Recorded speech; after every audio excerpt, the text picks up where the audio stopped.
Welcome to the country. So today's video, I want to take you guys over to where I'm setting up for deer season. The archery season starts October 1st here in Oklahoma. So we've got a couple weeks to kind of get ready and get going there with the deer season coming up. And I moved my location from the west end of this property kind of to the middle, more out to the east. Just to kind of get away from what the neighbor's doing over there and hopefully not disrupt the deer as much.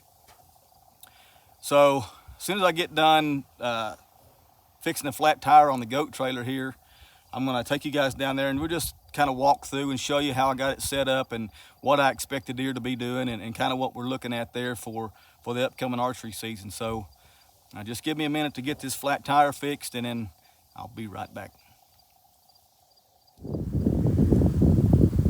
Okay guys, so I'm standing down in the drainage where I think these deer are going to move through.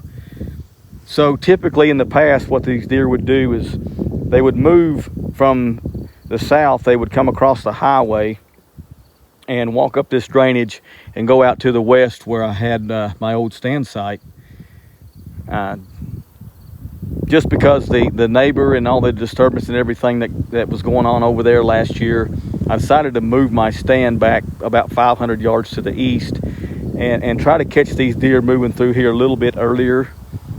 It seemed like the deer that were coming from the east would take a long time to get to my stand site, and a lot of times it would be, you know, just kind of right at dark or right at shooting light.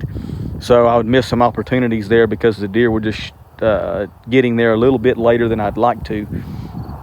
So moving this back to the east will kind of help me hopefully catch these deer in the daylight a little bit better and give me an opportunity to get a shot at one of them if they do come through. So what I'm doing right now is I'm standing up on a little ridge between two portions of this drainage. So the main drainage runs the length of our property to my south right here and goes all the way through from this property onto the neighbor's property, even behind our house that's about 500 yards away from here, and then to a big flood control pond that's on another neighboring property. So this is a pretty long drainage that cuts through the property that we own here and the property where the house is. So on my north side here, I also have a drainage that kind of starts right where the tree stand is, which creates a pretty good ridge right here. And what these deer like to do is come across the highway. Like I said, they come across the pond dam that's behind me. There's a little kind of a low water crossing there that's behind me, and then travel right up this ridge and come right by my tree stand site. So I'll show you kind of what I expect these deer to be doing is traveling up this little ridge right here. And you can see on each side how it drops off, you know, probably 20 feet or so off on each side. It's quite a little bit of a dip there. And then right there, if you can tell, is my tree stand I have set up. So hopefully what these deer are going to end up doing is walking right up this ridge like they've been doing and have done in the past. So if you get right here where there's a little bit of dirt, you can see right here where there's a deer track right there, and I don't know if you'll be able to tell, but there's a little deer track right there. So that's a doe with a little fawn right there. And then when you get to right where kind of where my tree stand is, it's a real narrow little strip where the deer, you know, they're going to be right here on this little path. And I mowed this path and I mowed around where I've got the feeder, just kind of hopefully steer the deer a little bit better. You know, deer will take the path of least resistance, and they'll walk a mowed path more times than you think they would, even though the grass is not tall and they can go anywhere.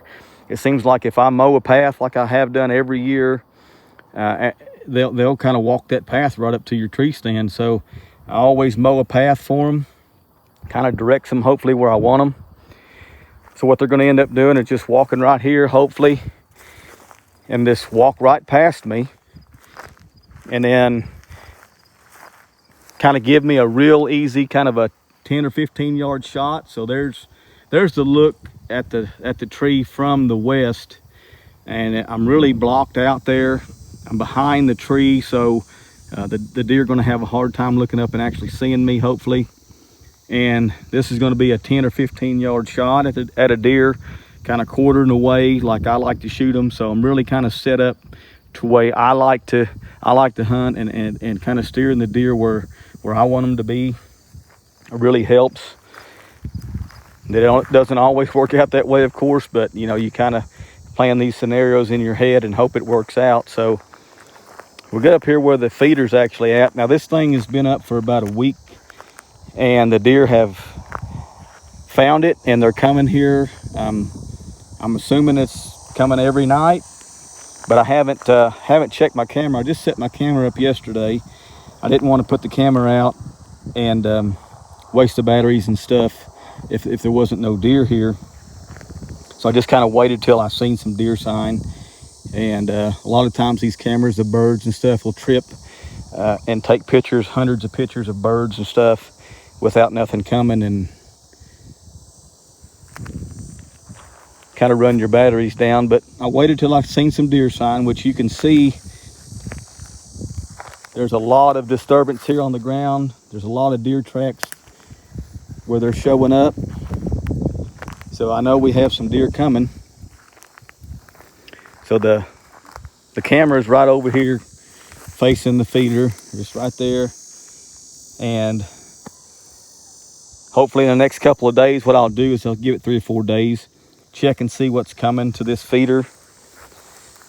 So typically what I like to do here on the home place, on my personal property, is this is where I like to try to shoot my bucks, at least one of my bucks. Now in Oklahoma, you have a 2 buck limit and 4 does. So I can kill 2 bucks and 4 does during the season, from October 1st all the way till January the 15th. So it's a pretty long season.